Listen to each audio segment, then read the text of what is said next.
के हो बाउ तपाईँले हामीलाई कल्याण सुख शान्ति दिनु भएन है? एउटा सानो कुरो गरौँ कि भन्ने जस्तो लागेको थियो अरे कि भन्नुहोस् न बा के कुरा हो र त्यस्तो यो नाराले किन आएको यहाँ? काम दाम छैन, गाउँभरि आगो लाउँदै हिँडिया छ। त्यो भात पस्किनु बेर भयो मलाई। त कहाँको मन्तरी होस् कहाँ जान बेर भयो तँलाई र टुक्क जिन्दगी यो घरमा सधैँको किचकिच। म खान्न तिम्रो भात साथ तिमी आफै खाऊ गए। ओहो म यहाँ कहाँ हो समय जाऊँ न नि कहाँसम्म पुग्नु फुपू मलाई यही यो बाटोमा जिस्काउने बुढो छोडिदिउ भयो छोड हाम्रो इज्जत छैन र इज्जत त देखिहाल्यो कस्तो रहेछ भन्ने त देख्यो थाहा भयो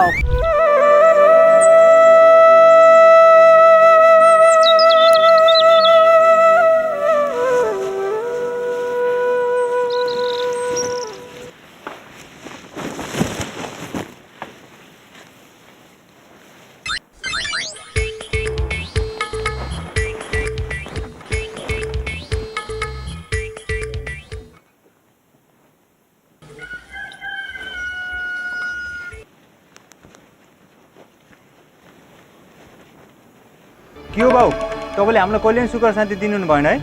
हिजो त्यत्रो रक्सी खाएर आएर पनि फेरि आज उही पाएर छ तपाईँको अनि ल खुरुक्क उठेर अब कपडा लगाएर दिदीकोमा जानु त। हिजो दिदीले फोन गर्नुभएको थियो बुवासँग कुराहरू चाहिँ भन्नुहुन्थ्यो तपाईँ जतिसुकै टल्ली हुनुहुन्छ। म तयार भएर हिँडिहालेँ ल ल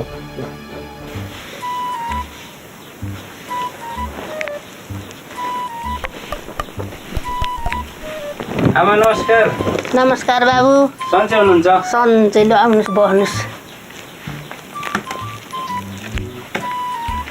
होइन बाबु आजभोलि त कता जान तपाईँ धेरैमा देखिन सन्चै राम्रै हुनुहुन्छ केही कामले आउनु आयो त कि कतै घुम्दै डुल्दै आउनु आएको हो कि के गर्ने आमा, आफू त समाजसेवीवाला मान्छे पर्यो। कहिले कता हिँडेको, कसैको दुःख देख्न सकिन्न। एउटा सानो कुरो गरौँ कि भन्ने जस्तो लागेको थियो अरे कि भन्नुहोस् न बाबु के कुरा हो र त्यस्तो तपाईँको बारीको चर्तीकला खासै राम्रो लागेन नि मलाई। के कुरा थाहा पाउन बाबु त्यस्तो नराम्रो र हजुरलाई थाहा रहन्छ गाउँभरि हजुरको बारीको हल्ला चलेको छ। हिजो पनि हजुरको बारी केटासँग मस्किँदै हिँडेको देखेको थिएँ। खै म त हजुरको भलो चाहने मान्छे। भोक लाग्यो त भात पस्किनु म लागेँ। आमा यो नाराले किन आएको यहाँ? काम दाम छैन, गाउँभरि आगो लाउँदै हिँडिया छ। त्यो भात पस्किनु बेर भयो मलाई। त कहाँको मन्तरी होस् कहाँ जान बेर भयो तँलाई र खान जत्थेर नि गाउँमा हिँड्यो आउँछ खान माग्यो छ कति खाने होस् गाउँमा के हल्ला भएका छन् तेरी दुलैका चलित्र गाउँभरि पिज्जे खान थाहा छैन तँलाई त्यही हो हिँड्दै हल्लिँदै खाने बस्ने घर त्यही स्वाहानलाई कलेर लैदिने हो र त्यहाँबाट रुँदै बस्ने होस् अरू तेरो काम छैनन् बा टुक्क जिन्दगी यो घरमा सधैँको किचकिच। म खान्न तिम्रो भात साथ तिमी आफै खाऊ गए।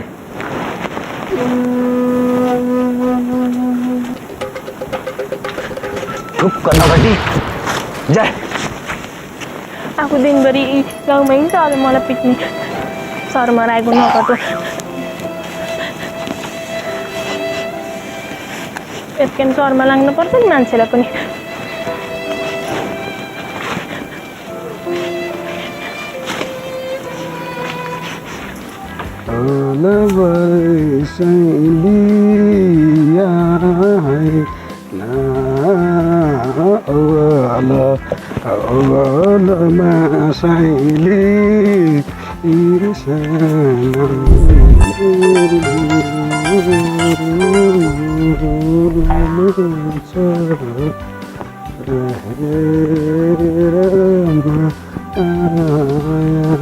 के छ बुढी मान्छे ठिकै छ हजुर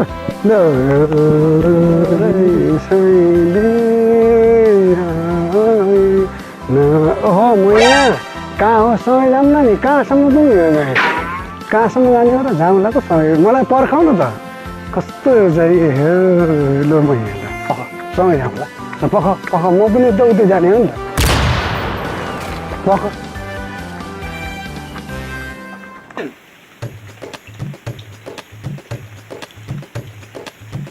फुपू नमस्ते नमस्ते आऊ नानी बस आऊ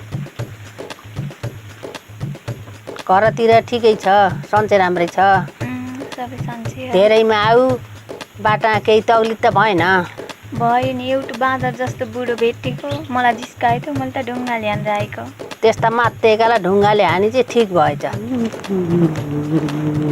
ए छोरी म आएँ है सम्झिना नमस्कार नानी किन फुपू मलाई यही यो बाटोमा जिस्काउने बुढो हो र त चिन्ता नगर मैले जानेछु त बुढालाई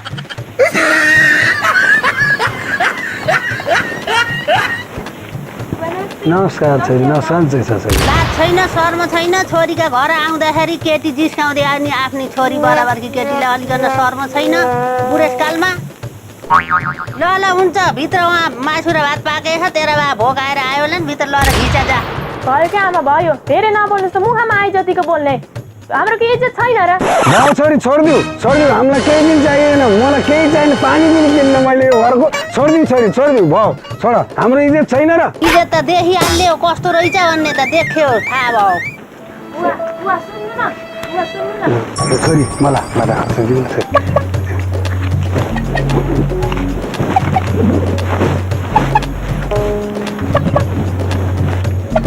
हुन्छ आजको लागि त हुन्छ पैसा